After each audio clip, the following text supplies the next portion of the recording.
this.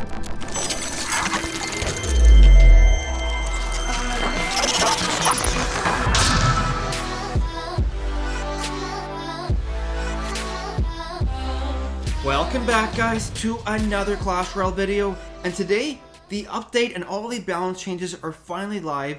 And in that round of balance changes came a huge buff to the Goblin Barrel, reducing the elixir cost from 4 elixir down to 3 elixir. So we're going to be taking a look at it today. As you can see right here, this is the deck I'll be using. Now I do want to point out that I have the Lava Hound in the deck, but it's not actually mandatory.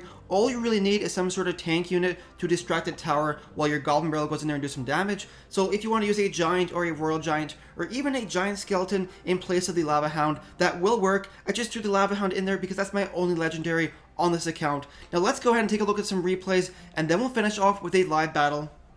So here we are, guys, facing another level 8 inside the new Frozen Peak arena. Now the whole idea with this strategy is to go in with the Lava Hound to distract the tower, and then send in my Goblin Barrel to do damage to that tower. Now like I said earlier, you don't have to have the Lava Hound to use this deck. You can use a Giant or a Royal Giant or even the Giant Skeleton in place of the Lava Hound. Now initially I did have the Elixir Pump in my deck as well instead of the Valkyrie, but I often got caught on defense without any cards to play, and that's why I threw in the Valkyrie instead of the Elixir Pump. And also, with the reduction of the Elixir cost from 4 down to 3, I found that I didn't really need the Elixir Pump as much as I needed that Valkyrie. So anyways, guys, Valkyrie going up on the left hand side here. I have a Musketeer coming on the right hand side. Gonna go ahead and use some Goblins to take her out and prevent some damage to my tower. Valkyrie gonna go in there and clear out all those skeletons from the witch and hopefully get a hit on the witch, but unfortunately at the very last second she is distracted by the Royal Giant. Now my opponent here is using a Royal Giant Hog Rider deck, which is really unfortunate because I only have one cannon, so I have to choose if I want to use it to distract the Royal Giant or if I want to use it to distract the Hog Rider. And earlier, I did use it to take out the Hog Rider, and as a result, that Royal Giant was able to go in there and do some decent damage to my tower. But right here, Lava Hound distracting that tower, like I said, Goblin Barrel going in. He does have the Fireball, but he has to wait a quick second to get enough Elixir for it, and by the time it lands, I already have the tower down. So in one push there, with the Lava Hound distracting as well as the Goblin Barrel doing damage to that tower, I was able to get a 1 crown lead so far in this battle, so definitely not too bad right there. Now with 1 minute and 24 seconds left in this battle, all I really have to do is defend, but like I said earlier, this deck isn't really defense heavy. It's got a lot of offensive cards, so you have to play an offensive gameplay. So you're going to go ahead and try and go for that 3 crown victory. Down goes the Lava Hound, making his way up closer to that bridge there. He drops down a Royal Giant here. I'm going to go ahead and use the cannon as well as the Musketeer to hopefully take it out. Now take a look at this. Lava Hound crossing the river. He drops a witch in the back left corner. I'm going to go ahead and drop down the Valkyrie to hopefully deal with that witch, and then use the Goblin Barrel here, hopefully going behind the King Tower to take it out. The Musketeer is doing some pretty decent damage to my Lava Hound, so I'm pretty worried about that. Now he does this time have the Zaspel to take out the Goblins, but they are able to do some decent damage to that tower, and he actually misses 1 Goblin in the process. So we brought that tower all the way down to 1800 health, so definitely not too bad of a push right there. And we do have 30 seconds left to go for that 3 crown victory. And the other great thing about keeping the pressure on and trying to go for that 3 crown victory is I'm forcing him to spend a lot of his elixir defending his King Tower instead of pushing for the victory. Now he does fireball my tower there, evening up the score to 1 crown apiece, so we are going to go into overtime. Now right here, going to go ahead and use the Musketeer to damage that Hog Rider, but take notice of where I use that Musketeer. I placed her closer to the left hand side of the arena so she could defend my tower and then go on a counter push in the left hand lane. But Lava Hound going in here, Goblin Barrel going down. As you can see right here, he does have his Zap Spell ready, but it does land a second too late, and I am able to do some decent damage to that tower. Now Lava Hound still tanking all of this damage. Valkyrie, some Goblins, and a Musketeer going in there. Lava Puff's doing some pretty crazy damage, and he's going to try and go for the 1 crown there, but I do get the 3 crown victory before he takes out my other tower. Let's go ahead to the next replay. So here we are, guys, facing another level 8. Now, unfortunately, I don't really have the greatest starting hand in this battle. I had the Goblin Barrel, the Fireball, the Goblins, and the Lava Hound, and I never really like to start out with the Lava Hound. It's a huge elixir investment, especially for the first beginning parts of the battle, when you don't know what your opponent's deck is. But unfortunately, I can't really use the Goblins or the Goblin Barrel, so I'm going to start doing a slow push with the Lava Hound on the left-hand lane. He drops down a Knight on the right-hand lane, doing a slow push, and then he does something very interesting. He drops down down a P.E.K.K.A on the left-hand lane, setting up a split push maybe. Not really too sure what he was doing there. I'm going to go ahead and use the Musketeer to counter the Knight on the right-hand side. But I'm going to place her off to the side so that the Knight damages the tower instead of damaging the Musketeer. And right here, going to go ahead and send in that Goblin Barrel. Now, unfortunately, I did jump the gun a little bit with that Fireball. I could have damaged the Wizard as well, but I did end up using the Fireball before the Wizard was placed down. But the Goblins were able to go in there and do some pretty decent damage to that tower, bringing it down to 1400 health. Now right here, I'm going to go ahead and use the cannon to take out that P.E.K.K.A, and the Wizard only has 1 health left, so he won't even be able to get 1 hit on my tower. So that's pretty good there.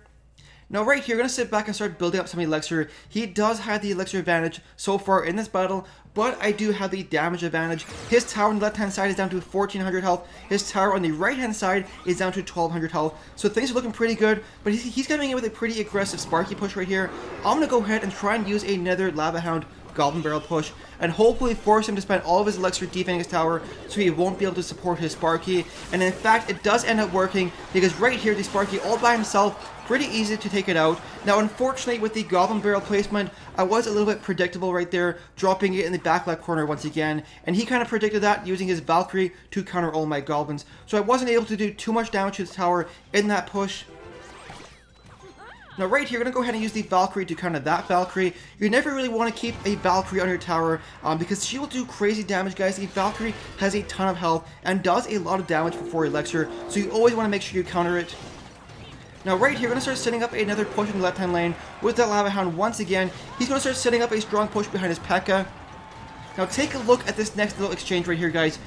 P.E.K.K.A coming up with a Sparky behind to support. Gonna go ahead and drop down a Musketeer here and a Cannon as well, and then use the Zap spell to reset the attack time on the Sparky, and then use the Fireball to damage all those support troops. And thankfully, the Sparky targets all my Goblins, allowing the Tower and the Cannon to take it out. Now right here, Lava Hound going in there, but unfortunately he does die before he does too much damage to the tower. So I'm gonna go ahead and start setting up a second push here with this Musketeer as well as the Valkyrie up front.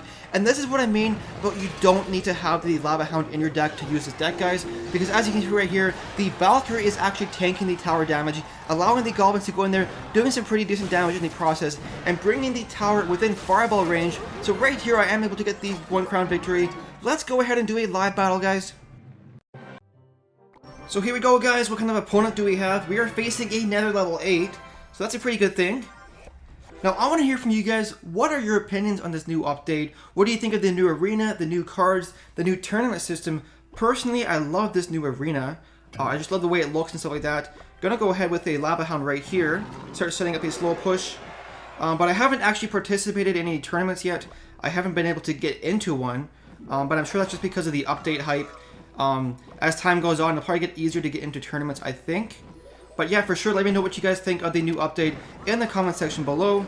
Let's go in here with some Goblins to protect this Musketeer.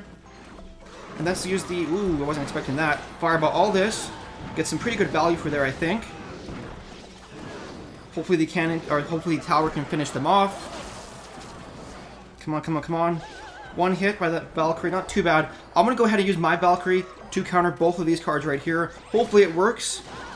There we go. The Knight is pretty strong, guys, and that's a level 9 Knight, which unfortunately outranks my level 6 Valkyrie, but we didn't take any damage from those two to the tower, so not too bad. Now, he is pumping up, however, so that is cause for concern, because later on, he's going to go ahead and probably overwhelm me. But like I said earlier, I did have the pump in this deck before, but I didn't have enough defensive cards I found, so that's why I threw in the Valkyrie instead of the pump. Let's go in here. I'm gonna go ahead and use this cannon right here. Come on, come on, come on. Zap all this. Stun that. Come on, come on, Musketeer, don't die. Finish off that Valkyrie. Let's go in here with these Goblins, kill this Witch. There we go, not too bad. I haven't been able to use the Goblin Barrel yet, though. I just haven't had enough Elixir. But those Goblins, as well as the Lava Pops, are doing some decent damage to that tower, bringing it down to, like, what is this, 500 health? Let's go ahead and use our Valkyrie right here. And I feel like it's a little bit easier to set up some pushes with this particular deck in the double Elixir period. But let's go ahead and use a Goblin Barrel right here. We haven't used it yet, so we might catch him off guard, actually. What does he have? He has the Zap spell available, so now we know he has that. Let's go ahead and Fireball this right here. Boom. Hopefully the Musketeer can survive. Oh, she does not. That's not too bad. Let's go ahead and start setting up a slow push here with this Lava Hound, and hopefully we can go in there with the Goblin Barrel. Maybe we'll throw it in the corner this time and hopefully catch him off guard with that. He's setting up a pretty strong push here, unfortunately. Let's go ahead and use this right here with the cannon, and I want to cycle towards my Fireball here. Damage all this stuff right here. Come on, Fireball, go down. There we go, not too bad. Let's do the Goblin Barrel in the corner here, hopefully catch him off guard. Lava Hound exploding, what do we do? See, he misses the zap there, so that's not too bad, but the Witch is going to turn around and take him out. So, but his tower is in Fireball range here pretty soon. Let's go ahead and use a Valkyrie here with a cannon. Now hopefully he doesn't keep the pressure on, and that'll allow me to use the Fireball here. Let's go ahead here with this, and let's go ahead and zap all of this right here. Boom, zap goes down. There we go, and the Goblin Barrel finishes it off, giving me the 1 crown victory. Anyways guys, that's going to do it for today's video. What do you guys think about the new 3 ELIXIR Goblin Barrel? Let me know in the comment section below, but I really hope you enjoyed it. If you did, don't forget to like and subscribe. Thank you so much for watching guys, and we'll see you in the next video.